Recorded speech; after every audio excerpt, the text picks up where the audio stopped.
സർക്കാരിന്റെ അവസാന നിയമസഭാ സമ്മേളനം ഇന്ന് ആരംഭിക്കുമ്പോൾ പ്രതിപക്ഷം ഉയർത്തുന്ന വിഷയങ്ങൾ എന്തൊക്കെ? പ്രതിപക്ഷ നേതാവ് തന്നെ സംസാരിക്കുന്നു. നിയമസഭാ സമ്മേളനത്തിന് സർക്കാരിന് എതിരായിട്ട് നിരവധി വിഷയങ്ങളുണ്ട്. ഒരുപാട് വിഷയങ്ങളാണ്. വിഷയബാഹുല്യമാണ് ഞങ്ങൾ നേരിടുന്ന ഏറ്റവും പ്രധാനപ്പെട്ട പ്രശ്നം.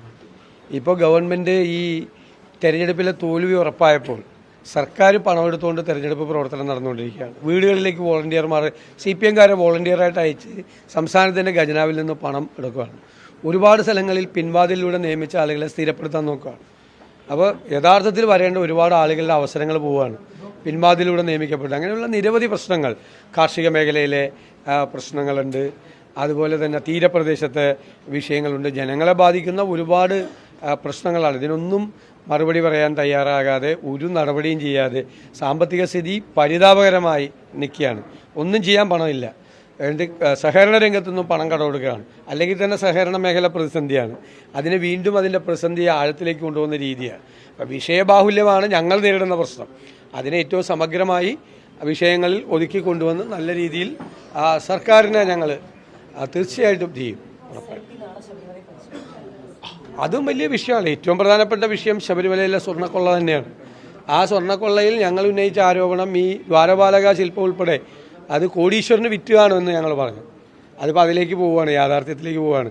ആ ഫൈൻഡിങ്ങിലേക്ക് SITയും കോടതിയൊക്കെ പോകുന്ന സ്ഥിതിയാണ്. ശബരിമല സ്വർണ്ണക്കൊള്ളയുമായിട്ട് ഞങ്ങൾ ഉയർത്തിയ എല്ലാ കാര്യങ്ങളും ശരിയാണ്. ഇപ്പോൾ ഒരു വാഹനം വെച്ചുകൊണ്ട് UDF-നെ പെടുത്താൻ വേണ്ടി നോക്കി. അപ്പോൾ ഹൈക്കോടതിയുടെ അയച്ച അഭിഭാഷക കമ്മീഷൻ്റെ സാന്നിധ്യത്തിലാണ് വാഹനം നൽകിയതെന്നും അത് ഹൈക്കോടതി ശരിവെച്ചെന്നുള്ള പഴയ ഉത്തരവ് പുറത്തു വന്നു. അപ്പോൾ എങ്ങനെയെങ്കിലും UDF-നെയും കൂടി ഇതിൻ്റെ അകത്തേക്ക് കണക്ട് ചെയ്യാൻ വേണ്ടി നോക്കുകയാണ്. ഈ സ്വർണ്ണക്കൊള്ളക്കാരെ മുഴുവൻ സംരക്ഷിക്കുകയാണ്. 3 പ്രധാനപ്പെട്ട നേതാക്കന്മാർ ജയിലിലാണ്, ബാക്കിയുള്ളവർ ക്യൂവിൽ നിൽക്കുകയാണ്. എന്നിട്ട് അവരെല്ലാം പ്രൊട്ടക്റ്റ് ചെയ്യുകയും അവർക്ക് കുട പിടിച്ചു കൊടുക്കുകയും ചെയ്യുന്ന സമീപനമാണ് ഗവൺമെൻറ്റിൻ്റെ. കൊള്ളക്കാർക്ക്, സ്വർണ്ണക്കൊള്ളക്കാർക്ക്, ക്രിമിനലുകൾക്ക്, ആശാവർക്കർമാരെ കണ്ണീരോടെ പറഞ്ഞയച്ചു.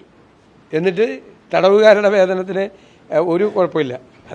SITയുടെ പരിശോധനയെ സ്വാഗതം ചെയ്യുക പ്രതിപക്ഷം അല്ലേ? തീർച്ചയായിട്ടും ചെയ്യട്ടെ, അവർ ചെയ്യട്ടെ. അവർ ഹൈക്കോടതി നിയമിച്ചിരിക്കുന്ന സംവിധാനമാണ്. മുഖ്യമന്ത്രിയുടെ ഓഫീസ് അവരുടെ മീതെ പരമാവധി സമ്മർദ്ദം ചെലുത്തുന്നുണ്ട്. അതിനെ അതിജീവിച്ച് യഥാർത്ഥ കുറ്റവാളികളെ നിയമത്തിൻ്റെ മുന്നിൽ അവർ കൊണ്ടുവരട്ടെ. ശബരിമലയിലെ SIT പരിശോധന പ്രതിപക്ഷം സ്വാഗതം ചെയ്യുന്നുവെന്നാണ് പ്രതിപക്ഷ നേതാവിന്റെ പ്രതികരണം. വീഡിയോ ജേർണലിസ്റ്റ് CP വിജീഷിനൊപ്പം reporter Lebi Sajeendran, in reporter, Kochi.